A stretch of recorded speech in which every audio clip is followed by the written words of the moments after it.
আমরে 10 মাস 10 দিন পরে পৃথিবীর মুখ যখন দেখবি, তোর নাভির সঙ্গে মায়ের নাভিটা কেটে দেওয়া হবে, দুধের প্রয়োজন হবে।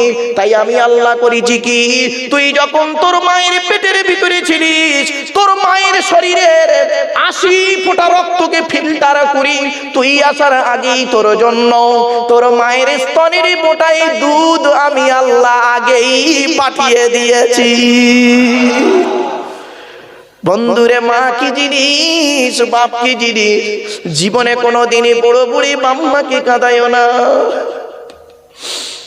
কোনোদিন বাম্মাকে কাঁদায়ও না বাপ। যাদের বাড়িতে বুড়ো বুড়ি বাম্মা বেঁচে আছে, তাদের বাড়িতে আল্লাহর রহমত ঝুরি ঝরে পড়বে। আল্লাহর নবীদের পরই স্থান হলো বাপ আর মায়ের। আল্লাহর নবীদের পরই স্থান হলো বাপ আর মায়ের। অনুরোধ করে বলে যাচ্ছে, আল্লাহর কোরআনে আছে গো বাপ। আমি দলিলগুলো দিচ্ছি, কোথায় কোথায় বাম্মার সেবা করতে হবে কোরআনে লেখা আছে শুনুন। আপনারা গুনতে শুরু করুন আর আমি বলতে শুরু করি। 1 নম্বর পারার 11 নম্বর পৃষ্ঠা 12 নম্বর লাইন, সূরার নাম সূরা বাকারা, ওয়াবিল ওয়ালিদাইনি ইহসানা, বাম্মার সেবা যত্ন করো। 2 নম্বর পারা 12 নম্বর পৃষ্ঠা 13 নম্বর লাইন, সূরার নাম সূরা বাকারা, ইয়াসআলুনাকা মাযা ইউনফিকুন কুল মা আনফাকতুম মিন খায়রিন ফালিল ওয়ালিদাইনি ওয়াল আকরাবিন। এই ছেলে মেয়েরা, সর্বপ্রথম টাকা পয়সা তোরা তোদের বাপ আর মায়ের পিছনে ব্যয় করবি, আল্লাহ খুশি হয়ে যাবে। আর ছেলে মাছের মাইনে পেয়ে ছেলে মানা না বউ না হুজুরের হাতে দিচ্ছে, হুজুর কোথাকারে, চাচির কলঙ্ক ভণ্ড কোথাকারে। তুই তোর পিসাবকে আগে খাওয়াচ্ছিস, যত সব মূর্খের মতো কাজ। তোর জন্মদাতা বাপকে আগে, কোরআন বলছে। আচ্ছা, আগে কোরআন না আগে পিসাবের কথা বলুন বলুন বলুন। আল্লাহর কোরআনকে অস্বীকার করে। কোরআন বলছে ইয়াসআলুনাকা মাযা ইউনফিকুন। নবীর কাছে কিছু সাহাবী এসে বলছে, তাহলে আপনাদের বড়ি ঘটনাটা বলবো, হাতে সময় আছে বাবা? চলেন। আল্লাহর নবী, 1 মিনিট প্লিজ অ্যাটেনশন, চুপ করে খালি শুনে যান আপনারা। আল্লাহর নবী বসে আছেন সাহাবীদের নিয়ে। এমন সময় নবীর কাছে আসছেন একজন ব্যক্তি, এলাকার সবথেকে ধনী মানুষ।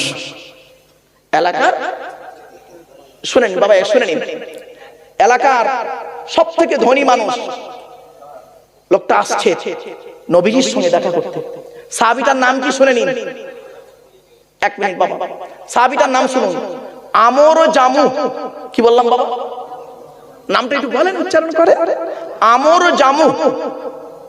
আমর জামু রাদিয়াল্লাহু তাআলা আনহু, এলাকার সবথেকে ধনী লোক আসছে নবীজির দরবারে, নবীজির কাছে আসছে।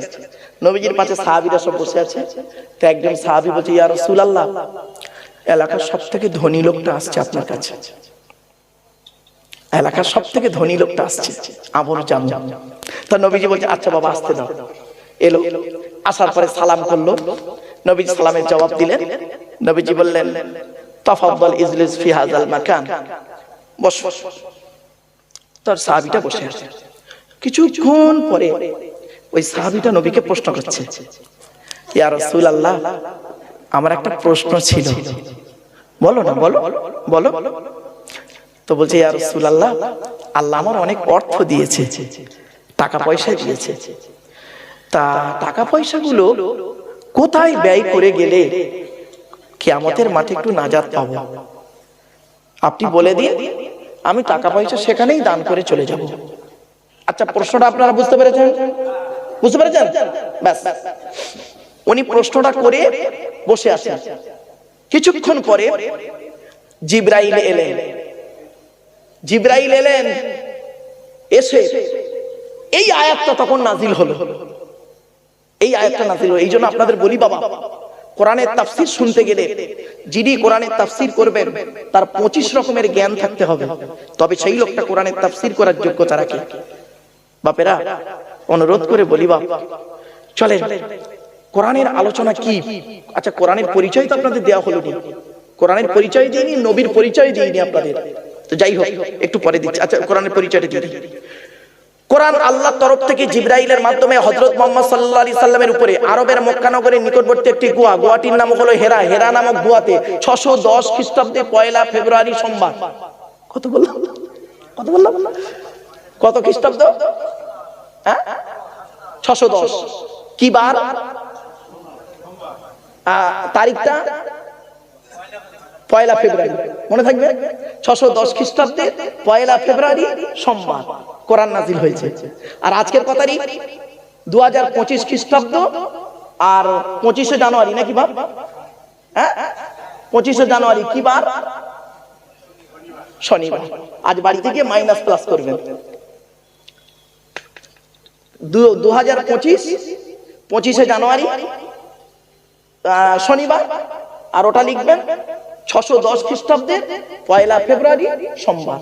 কবে কোরআন নাজিল হয়েছে একদম তারিখ, সাল, বার সব বলে দিলাম।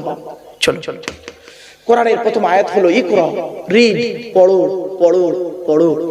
কোরআনে 82 জায়গায় আছে নামাজের কথা, আর 92 জায়গায় আছে লেখাপড়ার কথা। তো কোন সংখ্যাটা বেশি বাবা, 82 না 92? তাহলে লেখাপড়ায় পিছিয়ে কেন? এ মুসলমান, লেখাপড়ায় পিছিয়ে কেন?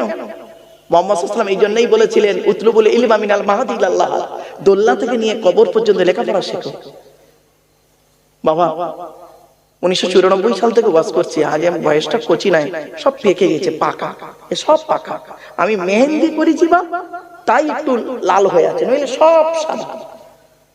এখনো পড়াশোনা করি, আমি এখন ছাত্র, 5টা ধর্মগ্রন্থের ছাত্র, এখন আমি একজন ছাত্র। ভালো সামান্য লেখাপড়া করে আমরা অহংকারে পেটে পড়ি, খবরদার নয় বাবা।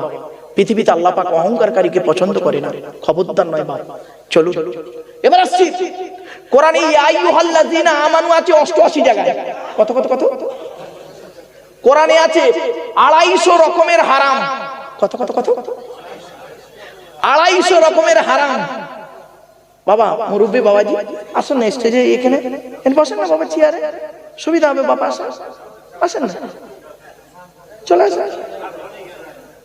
বেচারা কষ্ট, আসেন বাবা। যদি কারোর অসুবিধা হয় চেয়ারে অনেক চেয়ার আছে বাবা, স্টেজে চলে আসেন।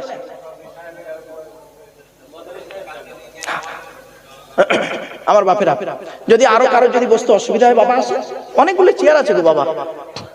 এজন্য আমি বলি এইসব লোকেদের দেখলে না, এইসব মুরব্বী লোকেদের দেখলে না কি হয় জানেন? বাস্তব এইসব মুরব্বী লোকেদের দেখলে খুব কষ্ট হয়। কেন জানেন? আমি আমার বাপের কথা মনে পড়ি, খুব মনে পড়ে বাপ।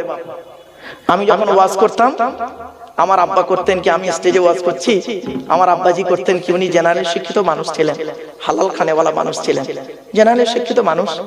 উনি ওই কোণে চুপ করে মাথা হেঁট করে শুনতেন আমার ওয়াজ। শুনে বাড়ি যাওয়ার পর আমাকে আমার আব্বাজি বলতেন, আব্বা তুমি এই জায়গায় এই কথাটা বলাটা তোমার ঠিক সাজলো না, কারণ তোমার বয়সের সঙ্গে এই কথাটা ঠিক অ্যাডজাস্ট হলো না। কিছু বুঝতে পারছেন?